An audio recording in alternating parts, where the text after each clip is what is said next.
तो आज की वीडियो काफ़ी स्पेशल है बिकॉज आज हम कैमरा टेस्टिंग करने वाले हैं सैमसंग गैलेक्सी Z Fold 6 की। तो ये फ़ोन कल ही लॉन्च हुआ है और इसके कुछ कैमरा सैंपल्स लेते हैं। मैं अपना फर्स्ट हैंड एक्सपीरियंस शेयर करूंगा बिकॉज फोल्ड फ़ोन ऐसा है जो मैं अपने चैनल पे भी फर्स्ट टाइम कवर कर रहा हूँ। तो देखते हैं मेरा पहला एक्सपीरियंस कैसा है, क्या कैमरा फीचर्स हैं, क्या कैमरा मोड्स हैं, और एंड में मैं S24 अल्ट्रा के साथ भी थोड़ा कंपेयर करूँगा। So let's get started. अब अगर नंबर ऑफ कैमरास की बात करें तो इस बार पीछे की साइड 3 कैमराज हैं। 50 मेगापिक्सल का प्राइमरी कैमरा है 1.8 पे। तो मुझे एक्सपेक्टेड था बिकॉज S24 अल्ट्रा में 200 मेगापिक्सल ऑलरेडी आ रहा है, बट इसमें वो चीज़ नहीं आई। Ultra wide angle camera 12 megapixel का है और तीसरा कैमरा है टेलीफोटो 3x कैमरा जो 10 मेगापिक्सल का है। सेल्फी कैमरा की अगर मैं बात करूं, अब आगे की साइड जो सेल्फी कैमरा है वो 10 मेगापिक्सल का है, बट जो अंडर डिस्प्ले सेल्फी कैमरा है वो सिर्फ 4 मेगापिक्सल का है। तो ये होगा स्पेसिफिकेशन। क्वालिटी कैसी है उसको ज़रा चेक करते हैं। तो मैं आपको एक बार पहले कैमरा ऑप्शंस दिखा देता हूँ क्या क्या है। तो इस तरीके से कुछ प्रीव्यू है। 4:3 एस्पेक्ट रेशियो है। देखने में मुझे थोड़ा ऑड लग रहा है बिकॉज फोल्ड फ़ोन में पहली बार यूज़ कर रहा हूँ। नॉर्मली मैं यूज़ टू एक जो नॉर्मल एस्पेक्ट रेशियो होता है फ़ोन का, बट यहाँ काफ़ी बड़ा प्रीव्यू दिख रहा है। नॉनदलेस 4:3 एस्पेक्ट रेशियो है। नंबर ऑफ कैमरास की अगर मैं बात करूँ, ये 1x है। एक बार यहाँ 1x में एक फ़ोटो ले लेते हैं। एक अल्ट्रा वाइड का ऑप्शन है 0.6x का, तो ये अल्ट्रा वाइड हो गया। बाकी इसके अलावा 3x, क्योंकि इसके अंदर ऑप्टिकल कैमरा है, 3x जूम है, तो वो भी एक बार एक फ़ोटो लेके देख लेते हैं 3x में। बाकी 3x पे अगर मैं टैप करता हूँ तो मुझे इस तरीके से 10x, 20x, 30x का भी ऑप्शन मिलता है। एक बार 10x लेके देख लेते हैं। बहुत क्लोजअप हो रहा है बट ये 10x है। 30x के लिए मुझे कुछ और यहाँ पे आसपास देखना पड़ेगा। सामने एक बिल्डिंग है तो उसका एक फ़ोटो लेके देख लेते हैं 30x पे। ये हो गया 30x जूम। तो इस तरीके से ये इसके कैमरा के ऑप्शंस हो गए। बाकी अगर मैं मेगापिक्सल की बात करूं तो यहाँ 12 मेगापिक्सल पे अगर मैं टैप करता हूं तो ये ऑटोमेटिकली 50 मेगापिक्सल का ऑप्शन दे रहा है, जो मुझे यहाँ 3x में फॉर सम रीज़न दिखा रहा है, जबकि इसका जो 3x ऑप्टिकल कैमरा है वो आइडियली सिर्फ 10 मेगापिक्सल का है। तो 1x पे एक बार 50 मेगापिक्सल वाली फ़ोटो भी मैं आपको लेके दिखा देता हूँ। तो ये 50 मेगापिक्सल हो गई। ये एक बार सेम फ्रेम 12 मेगापिक्सल में ले लेते हैं। तो साइड बाय साइड मैं आपको दिखा दूंगा जूम करके मेगापिक्सल में कितना डिफरेंस आ रहा है। तो इसका पोर्ट्रेट मोड भी ट्राई कर लेते हैं बिकॉज बड़ी स्क्रीन में देखने में काफ़ी सही लग रहा है। ब्लर इफेक्ट काफ़ी बढ़िया सा आ रहा है। तो बाय डिफ़ॉल्ट 1x पे है, तो एक बार 1x पे पोर्ट्रेट लेते हैं। ये 1x हो गया। इसके बाद 2x का ऑप्शन है जो ऑब्वियसली प्राइमरी सेंसर है 1x वाला, उसको ये क्रॉप कर रहा है। तो ये 2x हो गया। 3x क्योंकि इसके अंदर ऑप्टिकल जूम है तो ये 3x वाला ऑप्शन आपको यहाँ पे मिल रहा है और ये 3x में फ़ोटो हो गया। अब पोर्ट्रेट मोड में एक्चुअली मुझे ये चीज़ रियलाइज़ हो रही है कि जब मैं इतने बड़ी स्क्रीन में क्लिक कर रहा हूँ, एक तो छोटी छोटी चीज़ इजीली नोटिस हो रही हैं। एज डिटेक्शन प्रीव्यू में थोड़ा अच्छे से दिख रहा है, तो वो एक कहीं ना कहीं फोल्ड फ़ोन का मुझे बेनिफिट लग रहा है कि आप बड़ी स्क्रीन में देख के क्लिक करने से पहले बहुत चीज़ें एनालाइज कर सकते हो। बाकी पोर्ट्रेट मोड में यहाँ एक फ़िल्टर वाला ऑप्शन है। एक तो यहाँ से आप ब्लर इफेक्ट एडजस्ट कर सकते हो, बाई डिफ़ॉल्ट 5 पे था। बाकी यहाँ पे ये इफ़ेक्ट हैं, यहाँ पे इस तरीके से ब्लैक एंड वाइट है।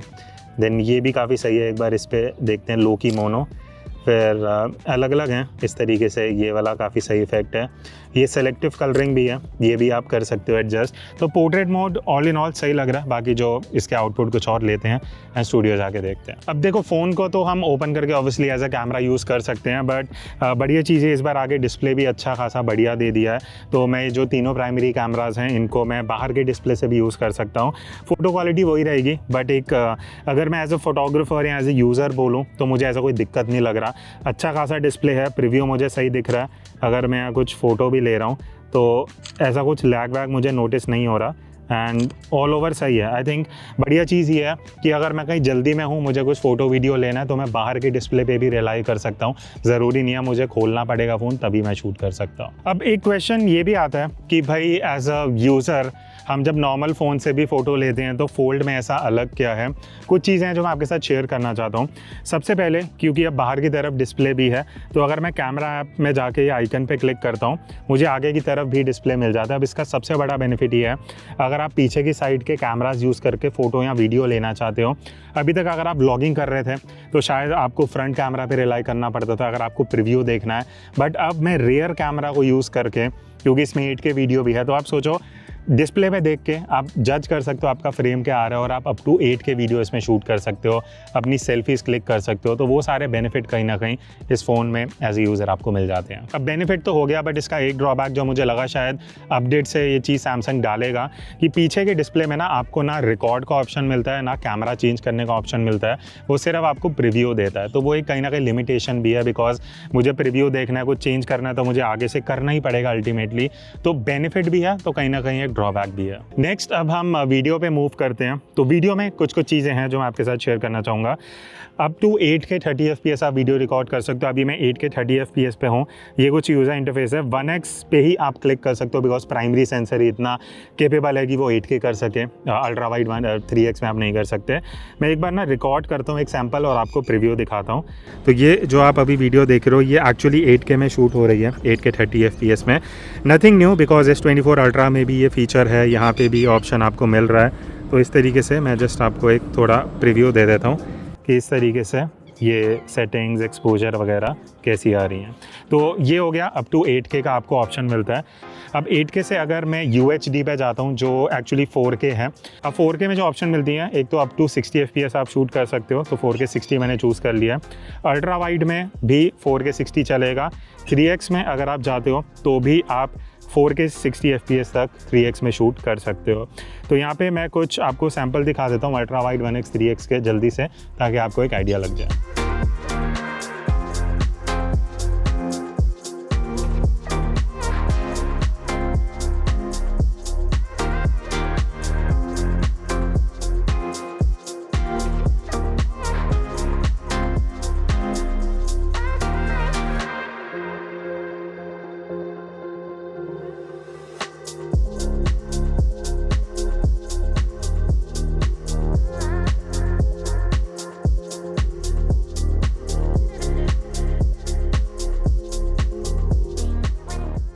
अब एक इम्पॉर्टेंट क्वेश्चन आता है कि जब आप 1 से 1.5 लाख के बजट में जाते हो, सैमसंग के 2 ऑप्शंस हैं। ऑब्वियसली Z Fold 6 है, बट S24 अल्ट्रा भी है, जिसको मैं पिछले 6 महीने से यूज़ कर रहा हूँ। तो मैं जस्ट अपनी टेस्टिंग के लिए भी और आपको दिखाने के लिए भी एक कंपैरिजन कर देता हूँ दोनों का, फोटो और वीडियो का, और देखते हैं कैमरा में दोनों कैसे कंपेयर करते हैं। तो अब हम साइड बाय साइड ये वीडियो का कंपेरिजन कर रहे हैं 4K 60 FPS में। एक तरफ है ऑब्वियसली Z Fold 6 और एक तरफ S24 अल्ट्रा है। 4K 60 में है दोनों, तो सिमिलर वो है स्पेसिफिकेशन, बट कौन बैकलाइट में बेटर काम कर रहा है, जस्ट अगर आप एक देखना चाहो कि कैमरा के लिए अगर आप दोनों में से डिसाइड कर रहे हो। बाकी ये प्रॉपर फ्रंट लाइट है, कौन स्किन टोन बेटर लेके आ रहा है, कलर्स कैसे आ रहे हैं, डायनामिक रेंज कैसा है। इस कंपैरिजन से बेसिकली आपको एक आइडिया लग जाएगा। अब एक बार अल्ट्रा वाइड में भी एक सैंपल ले लेते हैं। तो ये अल्ट्रा वाइड है, 4K 60 पे ही है दोनों, तो दोनों में आपको मैक्स 4K 60 मिल रहा है अल्ट्रा वाइड में। इस तरीके से आप कुछ क्वालिटी देख सकते हो। अभी स्ट्रेट लाइट आ रही है, सन एकदम मेरे ऊपर है, काफ़ी ह्यूमिड सा वेदर है, बट स्टिल धूप निकली हुई है। पीछे ये बैक लाइट है, पीछे से प्लेन भी जा रहा होगा। तो अल्ट्रा वाइड का एक ही फिर आइडिया है कि भाई ये मैक्स कंडीशन जहाँ बैक लाइट भी है, साइड लाइट भी है, दोनों साइड बाय साइड कैसे परफॉर्म कर रहे हैं सैमसंग के फ़ोन्स। बाकी दोनों में 3x भी ऑप्टिकल जूम मिलता है, जो आप अभी साइड बाय साइड देख रहे हो। तो ये भी एक बढ़िया टेस्टिंग होगा कि भाई अगर आप जूम करके वीडियो लेने वाले हो तो दोनों में क्या डिफरेंस है, कैसे काम कर रहा है। लाइट वही सामने से आ रही है। हम अभी यहीं एक पार्क में हैं, just to give a fair idea ये नॉर्मल रियल लाइफ कंडीशन में दोनों आपस में कैसे कंपेयर करते हैं। अब कंपैरिजन में सबसे पहले मैं वीडियो की बात करता हूँ और मेरे लिए रिजल्ट काफ़ी शॉकिंग था, बिकॉज Z Fold 6 का जो आउटपुट है कंपैरेटिवली मुझे वीडियो की processing all over slightly better लगी। एक 19-20 का फ़र्क है, Z Fold being slightly better, because all over जो कलर्स आ रहे हैं ना, जो प्रोसेसिंग निकल के आ रही है, जिस तरीके से प्रोसेस हो रहा है पूरा सीन। स्पेशली मैं बात करूँगा फेस पे, अगर आप देखोगे Z Fold 6 स्लाइटली ब्राइट कर रहा है, S24 अल्ट्रा थोड़ा सा डार्क कर रहा है, जो देखने में सैमसंग Z Fold को स्लाइटली एज दे देता है ऑल ओवर वीडियो में। एक और चीज़ मैंने नोटिस की Z Fold 6 में ना, क्योंकि फेस थोड़ा सा ब्राइट हो रहा है तो हल्का मेजेंटा टोन्स भी आ रहे हैं। उसके अलावा नॉर्मल कंडीशन में ऑलमोस्ट सिमिलर सा आउटपुट है।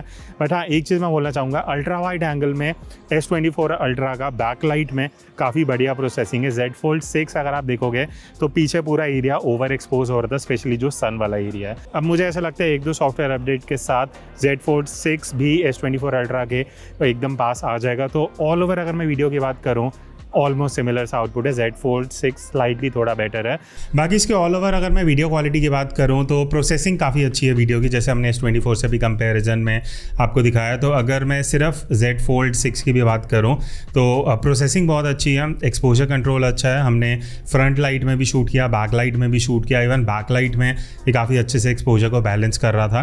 तो अगर आप इस फ़ोन को ऐसे देख रहे हो कि आपका प्राइमरी फ़ोन रहने वाला है और एक माइंड में डाउट है कि भाई वीडियोस कैसी आएंगी, तो जितना मैंने अभी तक टेस्ट किया वीडियो क्वालिटी काफ़ी बढ़िया लगी। अब यहाँ पे एक वीडियो Samsung Z Fold 6 से शूट हो रही है, एक iPhone 15 Pro Max से। तो आपको कमेंट करके बताना है आपको किसका आउटपुट बेटर लग रहा है, ऊपर वाले फ़ोन का, नीचे वाले का। इसके जो फ़ोन के नाम होंगे वो आपको नीचे डिस्क्रिप्शन में मिल जाएंगे। प्लस अभी बैकलाइट में भी हमें सैम्पल ले रहे हैं, यहाँ पे थोड़ा इंटरेस्टिंग कंपैरिजन होगा कि आईफोन ज़्यादा बेटर कर रहा है या Samsung Z Fold 6। अब अगर आपको इस तरीके से पोर्ट्रेट या सिनेमैटिक वीडियो शूट करना है वो भी आपको इस फ़ोन में मिलता है। Fold 6 में फीचर है, पहले भी है, कुछ ऐसा नया नहीं है, पर जस्ट मैं आपको दिखा रहा हूँ कि आपको आइडिया लग जाए कि एज डिटेक्शन में क्या कुछ इंप्रूवमेंट हुई है। बैकलाइट है तो बैकलाइट में कैसे काम कर रहा है। बाकी 4K 30 FPS पे हम ये शूट कर रहे हैं 1x पे। 1x और 2x दो ऑप्शन मिलती हैं, 3x में आप नहीं कर सकते, बट अच्छा 1x में ही आप नॉर्मली इस तरीके से शूट कर रहे होगे, तो ये एक आइडिया आपको दे देगा। अब ये इसके फ्रंट कैमरा से मैं वीडियो रिकॉर्ड कर रहा हूँ। अब फ्रंट में भी दो कैमराज हैं, ये तो जो बाहर डिस्प्ले वाला मेन कैमरा है 10 मेगापिक्सल का, 4K 60 FPS पे मैं रिकॉर्ड कर रहा हूँ वीडियो, तो आपको क्वालिटी दिख जाएगी। बैक लाइट ये है, तो व्लॉगिंग के लिए अगर आप ऑब्वियसली वो रियर कैमरा से तो यूज़ होगा, बट फ्रंट भी कई बार आप यूज़ करोगे तो ये कुछ क्वालिटी है, आपको आइडिया लग जाएगा। और इसमें कुछ वाइड एंगल वगैरह करने का ऑप्शन नहीं है, ये एक ऑप्शन है जो मुझे यहाँ पे दिख रहा है। एक बार अंदर वाले कैमरा से भी वीडियो लेके देखते हैं। तो ये मैं इसके जो फोल्ड ओपन करके जो कैमरा है, क्या बोलते हैं इसको, इन डिस्प्ले कैमरा है, जो भी उससे शूट कर रहा हूँ। इसमें मैक्सिमम 1080p 60 FPS है, बिकॉज ये 4 मेगापिक्सल का कैमरा है तो उसमें यही आएगा। तो ऑब्वियसली क्वालिटी डिफरेंस होगा, आपको पता लग रहा होगा, बट स्टिल मैंने सोचा आपको दिखा देते हैं। अब फ़ोटोज़ के रिज़ल्ट की बात कर लेते हैं। यहाँ पे मैं ऑनेस्टली बताऊँ, आप साइड बाय साइड फ़ोटोज़ देखो, आपको लगेगा एक ही फ़ोन से है, क्योंकि फ़ोटोज़ में दोनों का रिज़ल्ट एकदम सेम है, कलर सेम है, प्रोसेसिंग सेम है, डायनामिक रेंज सेम है, शार्पनेस, क्लैरिटी, एजेस सब कुछ एकदम सेम है। तो मुझे एक्चुअली ये चीज़ Z Fold 6 में बढ़िया लगी, क्योंकि अभी तक मेरा मानना ये था कि फोल्ड फ़ोन्स में कैमरा उतना बढ़िया नहीं होगा, बट S24 के एकदम कंपटीशन में है। कुछ चीज़ें हैं, कुछ डिफरेंसेस हैं जो मैं बताना चाहूँगा। जो पहली चीज़ Z Fold 6 में जो कमी है एज़ कम्पेयर टू S24, वो है S24 अल्ट्रा में 200 मेगापिक्सल का आपको ऑप्शन मिलता है, Z Fold 6 में 50 मेगापिक्सल है, बट ऑनेस्टली प्रैक्टिकली इतना कुछ खास फ़र्क आपको दिखेगा नहीं। दूसरा डिफरेंस जो है वो आ जाता है ऑप्टिकल जूम का। 5x कैमरा S24 अल्ट्रा में है, Z Fold 6 में वो मिसिंग है, तो अगर आपको वो यूज़ करना है तो वो एक डिफरेंस है। अदरवाइज Z Fold 6 में दो फीचर्स हैं, दो फंक्शंस हैं जो अभी के लिए एक्सक्लूसिव हैं, जो शायद S24 अल्ट्रा में बाद में आ जाएं, वो मैं आपको दिखा देता हूँ। अब जो पहला यूनिक फीचर है, जब आप फोटो क्लिक करने के बाद गैलरी में ऊपर स्वाइप करते हुए लाइव इफेक्ट का ऑप्शन आएगा। इस पर अगर मैं टैप करता हूँ ना, तो अभी ये एडिंग लाइव इफेक्ट का ऑप्शन दे रहा है। अभी देखना जो फाइनल आउटपुट आएगा ना, इस तरीके से आप ये देख रहे हो, ये जो ऑप्शन है जो आप अभी तक एक्सटर्नल ऐप्स में सॉफ्टवेयर में करते थे, वो यहाँ पे फ्री ऑफ कॉस्ट आप कर सकते हो।